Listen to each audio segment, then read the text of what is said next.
All right, guys. Jazz. Tonight it's against the Washington Wizards. It's the Hoops Nerd Show. The Hoops Nerd Show. How did I say that wrong? Let's talk about it.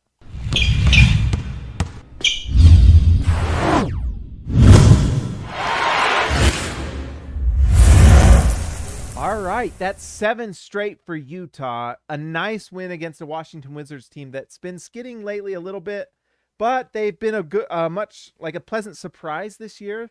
More than I think a lot of people didn't expect them to be as good as they've done. They've made some nice moves tonight. Kyle Kuzma didn't play, and he's had a really nice year for them as well. He's been playing pretty impressive defense for them, so they hurt by not having him in the game. But overall, this Wizards team is really fun, and I think really the signing I think has been the most beneficial to them is Spencer Dinwiddie. Sorry, I'm adjusting my shirt. Guess what? Right before this, I was trying to drink a can of soda. My hands don't work, and the soda spilled on my shirt, so I had to go change my shirt because I can't hold cans correctly apparently. Anyways, Spencer Dinwiddie is just one of those guys that's a really nice, impressive player that really helps you. His percentages don't always show it, but his impact on the floor, you can just feel it. Like when he has the ball in his hands, good things tend to happen. And that's been a nice fit next to Bradley Beal. Tonight, Spencer Dinwiddie was just 38% from the floor. He was 0 for 3 from 3, so obviously not a good shooting night for him, but he did have 4 assists and 12 points. Bradley Beal had 21 points on 19 shots. And I want to talk about Bradley Beal just a second, but one of those guys that I'm kind of interested in for the Wizards who played in place of Kuzma was Denny Avdia in the starting lineup. And he's one of those guys that I think if he can find a way to develop, this Wizards team has some nice talent. Daniel Gafford is one of those guys they've found that is a nice player, and he actually played a pretty nice game tonight. He didn't get got by Rudy Gobert. Rudy Gobert was awesome tonight, but Gafford kind of held his own with Rudy Gobert. So you have to be impressed with Gafford and what he did. And then Kentavious Caldwell-Pope was a nice pickup for them, although tonight he was 0 for 5, and he got blocked by the backboard on one of the plays. That was terrible. All right, the thing I wanted to mention, and we're not going to go too long tonight, but I think the Wizards need to start thinking about maybe trading Bradley Beal. They've got enough young talent on this team. I think Spencer Dinwiddie is a nice pickup. They've made some nice moves. I don't know if Bradley Beal is more than I think at best, he's a second option on a championship winning on a good team. He's a third option, in my opinion, on a championship winning team. And there's nothing wrong with that. But if you can go out and get a stud for Bradley Beal, I think you need to go do it. I think right now, if I'm the Washington Wizards, I trade Bradley Beal for Ben Simmons. I would do that. I don't know if Bradley Beal is any better than a third option. And I know Ben Simmons has all his issues and stuff, but if I'm the Wizards, why not? I think Ben Simmons would impact the game a lot better than Bradley Beal does. And I'm not saying Bradley Beal's not a good player. He can really light it up and has moments where he scores the ball really well. But Beal is just, sometimes I wonder if the idea of Beal is better than what you actually see with Beal. So he's averaging 22 points this season. His average from 3, just looking at his 3-point average, 3-point percentage this year, 26%. That's for the year, guys. Last year, he was 34%. The year before, 35. The year before, 35. His 3-point percentage in the last 4 or 5 years has just not been there. It's just not.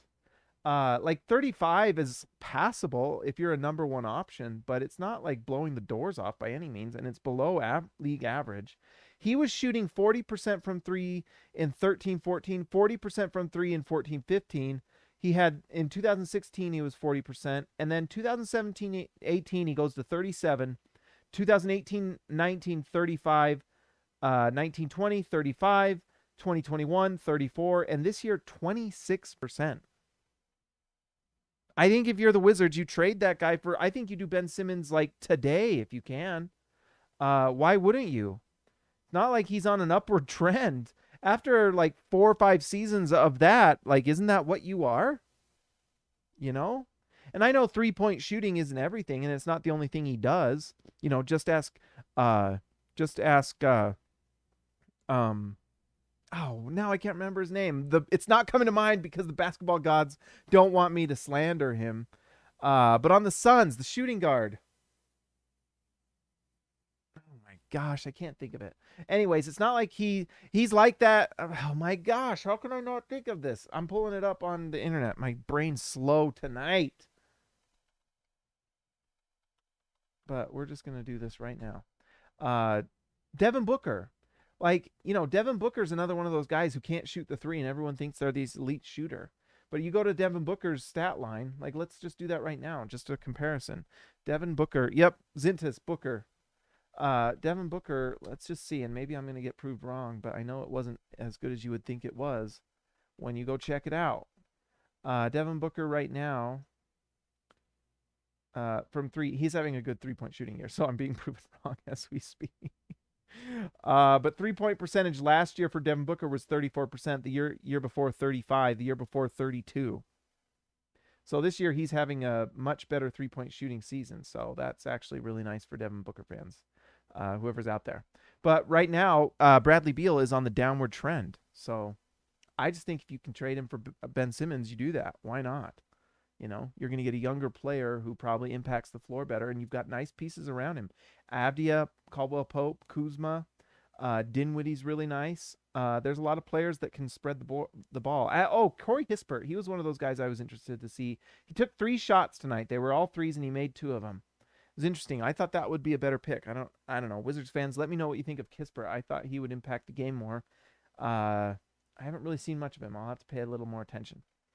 All right, let's talk about the Jazz. The Jazz have won 7 straight now. They are impressive, and they were doing the things we were seeing them do last year, where they just outlast teams. Their offense can just explode. The Jazz have the number 1 offense in the NBA by like 5 points per possession. It's ridiculous. The Utah Jazz are absolutely blowing the doors off offensively. And part of that lately has been Donovan Mitchell playing at an elite level. Donovan Mitchell tonight was 10 for 20 from the field, 4 for 9 from 3. So that's 50, 44, and then he took 4 free throws. He was 4 for 4, 100%. Donovan Mitchell is the top 10 player in the league right now. He's unbelievable. And this is on the 3rd game in 4 nights. He is absolutely dominating. I can't tell you guys how good this is. And this was the 3rd game in 4 nights. He's carrying the load of the offense. He is making all the shots he needs to make this team just elite offensively. You talk about Bradley Beal and what he's doing and shooting 26% from 3. Donovan Mitchell is 4 for 9 from 3 tonight. I'm just going to look at it just for fun. I don't think this is updated after tonight's shooting. But Donovan Mitchell's 3-point percentage, it was rough at the beginning of the year. Before tonight, 35%. That'll probably pop to 36%. And he'll get back to his career average, which is 36 to 38%. And I have a feeling Donovan might get to what if Donovan Mitchell gets to 40% from 3 and he's consistently doing that? That's bonkers. That's Steph Dame stuff. That's Steph stuff. If he gets that to 40% plus, that's crazy town. And right now he's trending in that direction. And tonight he did it. He shoots 44% from 3. And he's doing this, guys, as the number 1 option. So they are sending their best defenders to try to stop him. When it's Cleveland, it's Okoro. When it's Boston, it's Marcus Smart. I don't really know if Washington has that guy that really guards. Washington doesn't really have a big-time defender. I mean, Bradley Beal and Spencer Dinwiddie are not great defenders, but Kentavious Caldwell-Pope, I didn't really pay attention. I'm sure he guarded him at times. Regardless, Donovan Mitchell's doing this against really good teams with good defenses, and he's still scoring. So it's pretty incredible. I think he's top 10 right now. He should get a little bit of MVP buzz. He won't win MVP, obviously, but I think he deserves a couple votes. Why not? And I think he deserves all NBA. And if you're a Jazz fan, you've got to be excited about that, because that means you can pay him Supermax. Absolutely Supermax. So fantastic stuff for Donovan Mitchell. He's absolutely top 10 level right now. All NBA for sure.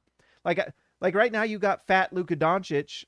Who'd you rather have playing for your team right now? Him or Donovan Mitchell, who's blowing the doors off teams as the lead guard? I'm taking Donovan Mitchell. Sorry. He's just playing better basketball. And he doesn't come into camp out of shape after drinking lemonades in his Yeti cooler bottle, whatever. Donovan Mitchell's doing exercises in the off season. He's on the elliptical. He's counting his calories. He's eating lean meats. He's taking shots with Chris Brickley in New York. He's doing what it takes to have a fit body. Not like this body. Not like Luka Doncic's body, like this. He is fit and lean. And look at the muscles. Look at the striations. Look at that. Look at that. That's what he's doing. And it's impressive. And his game is just getting better.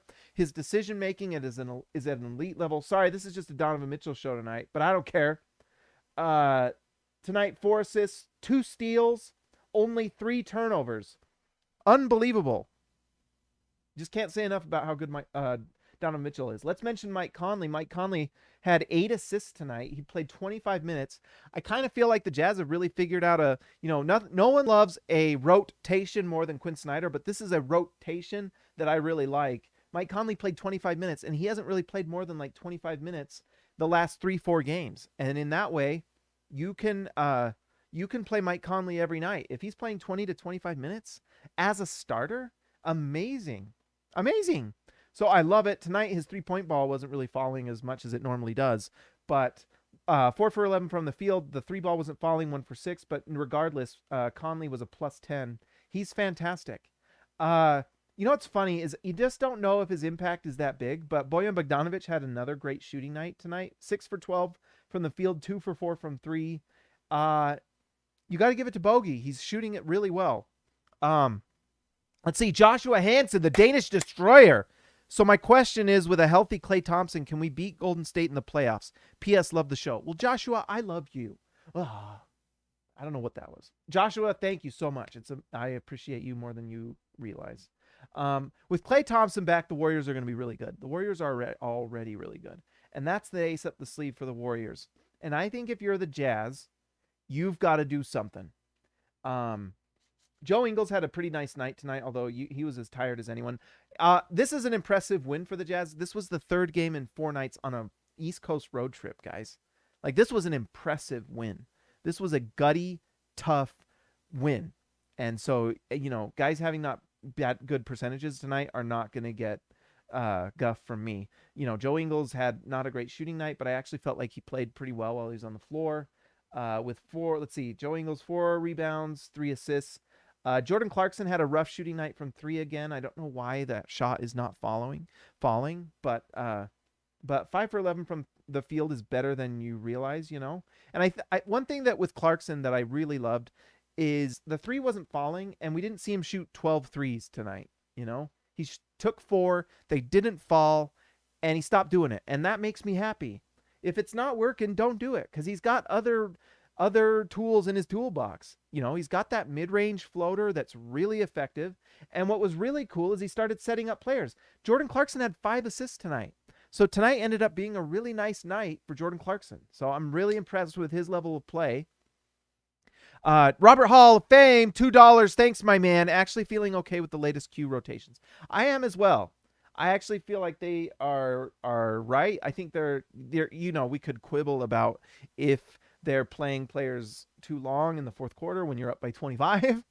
But overall, I actually am fine with Q's rotations. For now.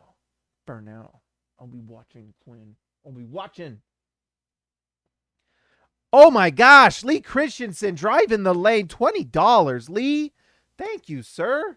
I really appreciate it. You guys don't have to do that, but I appreciate it. It's amazing. While I don't agree with your Ben Simmons stance, I will say that I'm lifer of your channel. Forgive the typos. I'm feeding my 4-month-old son. Oh, well, Lee, thank you so much, and a blessing on your 4-month-old son. I hope he sleeps really well tonight, and I appreciate it. Guys, I'm not a big Ben Simmons fan either, but I would probably rather have Ben Simmons than, is that bad to say, than Brad Beal? I guess I must be bigger on Ben Simmons than on the other hoops nerds, because I think he does really nice things, and I think the Wizards are really missing him. We saw the Jazz kind of steamroll the Wizards. His defense is great. It just is. And I think that if the Wizards had Ben Simmons, they'd be pretty freaking awesome, honestly. Honestly, wouldn't Philly want Bradley Beal? Isn't he like the perfect guy to put next to Joel Embiid? I do that. It's better than trading for Kyrie, who's not going to play. So I like that.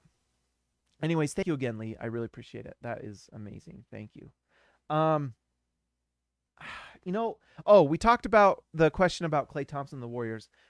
I do feel like the Jazz have to make a trade. I wrote about it at SLC Dunk. You can go. I put up 3. You guys know who I want to trade for. But I put up 3 trade proposals for the Jazz. I think the one you really have to think about is Eric Gordon for Houston. He has a big contract. And what happened with Houston, here's the context. The Houston Rockets, Jaylen Green, their big-time draft pick, who I think is going to be really awesome. He's not efficient right now, and he's not a good defender. Here's the can I spilled on myself. He got hurt or COVID. I can't remember what it was, and he hasn't played for like 6-7 games. Guess who goes in the starting lineup? Eric Gordon. And guess what happens? They go on a 6-game win streak. Coincidence? I think not. All right? He is a great defender. He is shooting like 40+% from the field, 40+% from 3. And anyone who tells me he hasn't been playing well this year, I would say, you know what? Context matters. Eric Gordon is stuck on a team that doesn't want to win games. And my guess is when you're on that team, it's hard for you to want to like put too much effort and get injured. My guess is Eric Gordon wants to get traded. You know, let's let Eric Gordon out of Houston. If you put him on the Jazz, he is a point of attack defender that would be incredible for the Jazz. Could you imagine getting a point of attack defender like that you can put in and defend other teams' best guy? I mean, I think if you get Eric Gordon on this Jazz team and he stays healthy, I think they win the championship. Right? If they had him against the Denver Nuggets 2 years ago, they'd have won that series, because what would you do? You just put in Eric Gordon and he will go slow down Jamal Murray. That's just what he'll do. Jazz fans know how good he is on defense because of what he does to Donovan Mitchell at times. And Donovan Mitchell, I think at this point can definitely beat Eric Gordon, but having him on your team and being able to play him 15 to 20 minutes and just have him go and guard their best guy and shut them down in the playoffs. Are you kidding me? Are you kidding me? Are you going to Crazy Town? I'm in Crazy Town, and it's population me, the mayor, and in Crazy Town, we want to trade for Eric Gordon because he will make this Jazz team whoosh, over the moon. What would we do if we have Eric Gordon? Win a championship. I had someone on Twitter ask me a silly question. Why does everyone want to trade everyone on the team? It's not that I want to trade everyone on the team.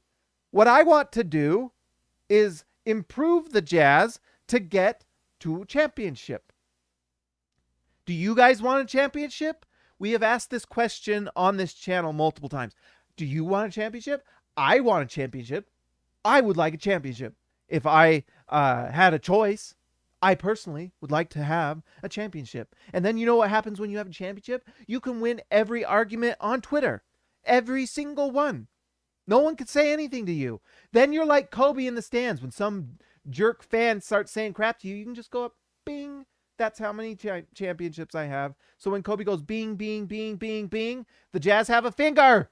They have a finger. Right now we have no fingers. We can't say anything. I want a finger. I want a thumb. And then I want a finger. And then I want a birdie. And then I want a ring finger and a pinky. I want titles, all right? I want to fill this hand with championships. Right now I have none. So go get Eric Gordon. Zanuck, Justin, go do it. Go do it, Justin Zanuck. Make it happen. We don't, guess what? Who cares if we trade a pick? Who cares? Who cares? We don't play Jared Butler. Who cares? Doak is broken in half again this year, and he never plays, and he's out of shape, and he's not a good pick. So who cares? That we picked Doak. That was a waste of a pick. We could have used that to get Eric Gordon. We picked Jared Butler. He doesn't play. So it's who cares? Who cares? Go get Eric Gordon. And there's a bunch of guys on this bench we can trade. They might, I don't want to hurt anyone's feelings, but you know what? Joe Ingles has an expiring contract. And for a team that has Eric Gordon with like 2 or 3 years left at 20 mil, that's pretty appealing, because then you can take that that contract off the books. And I can tell you right now, Houston would be interested because you know who their top 2 contracts are? John Wall, who's not playing, and he makes like $40 million a year. It's bonkers. And number 2, Eric Gordon, making $18 million this year. By the third year of the third year after this one, makes $20 million a year. It's a bonkers contract. But you know what? A bonkers contract is what you need to bring to win a title. And I don't want to hear anyone talk about cost of the team. Guess what? Ryan Smith has a lot of money. Qualtrics has a lot of subscriptions. All right? A lot. My business uses Qualtrics. We pay him a lot of money every month to do our data so we can get Eric Gordon. All right? All right? So go get Eric Gordon. Go get that point of attack guard that can guard the little guys. Then you have Royce O'Neal who can guard the wings. And then you have Rudy Gobert and Hassan Whiteside and Rudy Gay as your front court, and you are set. You are set. I actually think if you do that, you win the title. You win if you're healthy. You know, asterisk if you're healthy. So, anyways, that's what I would go if I'm all of you. Blah blah blah. If I'm all of you, go to SLC Dunk. You can read. Oh my gosh! Oh my gosh! The Danish Destroyer from the top rope. Oh my gosh, $20. Joshua, thank you, sir. You did not need to do that. You did not need to do that. But thank you. Look, my beef with Ben Simmons isn't that he is not a good player. It's the principle. If I refuse to work because I got my feelings hurt because I'm a baby, I would lose my job. You're making millions playing basketball. I agree. Although he's losing a lot of millions this year. He found a little bit of loophole. There's no excuse. Joshua's right. There is no excuse. Like in the end, there is like a principle of like, you have a contract. You are just like me. I have a job that I go to during the day. I am paid to do a certain job. Same thing with Ben Simmons. Like that, obviously NBA players are different. They are playing a game. We are at mundane desk jobs doing this, but it's still a job and he still has a contract and you're still required to fulfill that contract. It doesn't look good, Joshua. That's the thing. It's not, you're right. Like I agree 100%, but there is a talent thing there. We've talked about him on this Jazz team and, we're not going to go into whether the Jazz can't get him, like, unless you're giving Mike Conley, and you're not doing that. So Ben Simmons is not going to be on the Jazz. Unless they get desperate and they would take Bogey, then I think you have to think about that. But I think that Ben Simmons for Brad Beal makes a lot of sense. And he can be the main guy on that team and everything flows through him and maybe he's happy. And to be honest, a lot of what you're doing when you're running an NBA team is making players happy. And there are guys that are just kind of nuts. Like Dennis Rodman, before he went to the Bulls and he left Detroit, was in like he was not playing for the Spurs. And he was a joke and everyone thought he was washed up and it was just all mental, Guess what? You bring him over to the Bulls and he becomes an important part of multi-year championships. There's just certain guys that you just, and Karl Malone wasn't like this with him, but Karl Malone, like the famous quote, that Larry Miller used to say is that, Karl Malone's a pain in the butt, but he's our pain in the butt. Like, honestly, guys, Karl Malone back in the day used to say he was leaving. Could you imagine if Donovan Mitchell said some of the things that Karl Malone used to say, that I don't know if I'm coming back, and he would just say that out loud? Could you imagine that? Oh my gosh, Zintis! X marks the spot! $20? What's going on, guys? Everyone's trying to outdo each other. It benefits me, but you don't have to do it. But thank you. I appreciate it. Zintis, X marks the spot. Merry Christmas, James. Go Jazz. Get that championship ring. I agree, Zintis. I agree, guys. You're amazing. You're amazing. Amazing. But like I said, I think that, you could talk, if you're just talking about talent, if you're treating basketball like it's fantasy basketball and stats and you just play up one player, like fantasy basketball or fantasy football or whatever, Ben Simmons makes a lot of sense for a lot of people because he is that good. But like Joshua says, there's also this aspect, and he's a head case a little bit. and he's acting like a baby. You know, he got some criticism and he decided not to play. Also, he got embarrassed on national TV and it looked really bad and he didn't take that shot with, a couple minutes to go. Oh my gosh! Oh my gosh! Oh my gosh! Robert Hall, $20. Robert Hall of Fame. Show James the money. Ha ha ha. You deserve it. Merry Christmas. You guys are unbelievable. What? You're unbelievable. Zintis, Robert, Joshua, Lee Christensen. Hopefully your baby's sleeping. Robert Hall, I'll try to keep it down. Hopefully I'm not making your baby awake. And then Joshua's been donating all night, and Robert as well. You guys are unbelievable. Well, thank you guys. I am a little bit speechless. Not literally.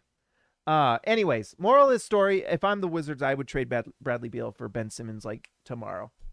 Just straight up, 1-for-1. And it helps both teams. Washington gets a guy that can kind of be the centerpiece, and there's no one on that team that's hurting his that it's his team. And you know what? Maybe you trade Gafford for Porzingis, and then all of a sudden you've got a spread floor for Ben Simmons, and you're kind of fun. I don't think you're going to win a title, but I think you're a better team, to be honest, because he's a great defender too. He really is, guys. Like, he's just really good. I don't like him either, and the Rookie of the Year stuff was annoying, and he was stupid. But he's really good. He's a really good defender, and he's a great transition guy. He's a bad playoff player. He just is. You're not winning playoff series with him as your main guy. But you know what? Guys, imagine being a Washington Wizards fan too. Like, what have the Washington Wizards ever done? They've never. We have the Utah Jazz. I mean, I don't know if their title history. They might have a title in their past, so they technically probably have a better history. But in the last 20 years, what have the Wizards done? Like, their best stuff was what? Gilbert Arenas? Like, first round playoffs is like the best they've done. Deron Williams went to the Western Conference Finals. The Wizards haven't done that for years. You might as well go get a guy and be interesting and fun, So I think the Wizards should do that for sure. The Jazz should leave it alone. I think the Jazz should trade for Eric Gordon or Larry Nance. I was talking about this. You know what? You guys have been amazing. So I'm going to just do this. I'm going to show you, if you want to, you can go read it on my, on SLC Dunk, which I hope you guys are going and reading SLC Dunk because it's the best stuff out there. But I went to, right now, here are the offensive ratings. This is, I'll count down from 5 to 2, and then I'll tell you the Jazz who's number 1. So, coming in at number 5, offensive rating in the NBA, Memphis Grizzlies at 110.5. Number 4 is the Golden State Warriors. Number 4 offensive in the league. Everyone's loving the Golden State Warriors. 112.4.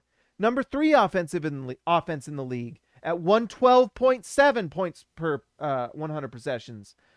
Atlanta Hawks.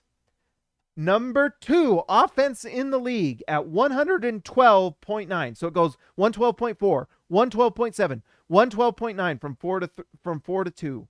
112.9 is the Charlotte Hornets. Did you know that?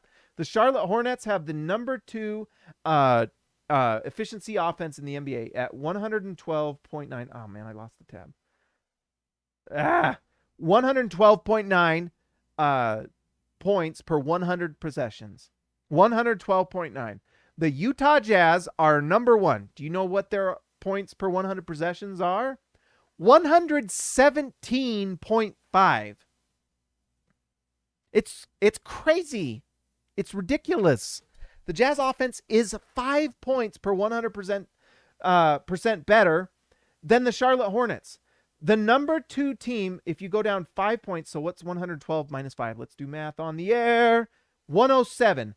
That means the drop from the number 1 Utah Jazz to the number 2 Charlotte Hornets is the same as number 2 Charlotte Hornets to, let's see, 112.9 to the number 19 San Antonio Spurs at 107.8. It is bonkers. Absolutely bonkers. And at some point, you're getting superfluous with your offense. You like that word? It's like It's unnecessary. It's too much. It is like at a certain point, it's meaningless because you're just too much. And so that's why I think the Jazz need to think about a trade. That's why you'll hear me mention a bogey trade. If you just have possessions going to Donovan Mitchell, who's playing like top 10 player in the league basketball, Mike Conley, who's playing the most efficient basketball of his career. You have Rudy Gay getting possessions. You have Royce O'Neal taking spot up threes. If you go out and get Larry Nance or someone like that, who everyone will look at the numbers, in a vacuum, Bogey's a better player. No question, he's a better player. But Larry Nance might be a better fit because what can he do? He brings athleticism. He's like 28, 29, so he's younger. He is, last year with the Cavaliers, he was number 5 in the league in deflections. Who is the second to last team, the number 29 out of 30 teams in deflections? The Utah Jazz. You think that guy won't affect the ball? And he's super unselfish. He's close friends with Jordan Clarkson. He would fit right in. Great guy. I'm all in on trading for Larry Nance, and I think the Jazz should think about doing something like that. Because when your offense is just this good, it's almost too much. Because if your defense can't hold up in the playoffs, it doesn't matter. The Jazz right now have the number 6 defense in the league. If you bring Larry Nance and you can get him to shoot his 36% that he was shooting last year, you might not even see your offense dip, and you might see your defense get up to like 1, 2, or 3. Or you can just go get Eric Gordon and have him come off the bench, and that will improve your defense too. So I think the Jazz have options. I think they do need to think about making a move. It might mean moving someone that you really love and like, and that's the hard part about being a fan, is sometimes you fall in love with guys like a Clarkson or an Ingles or a Bogey or someone like that, but you got to make a trade to get better, because in the end, what's the goal? It's to win a championship, right?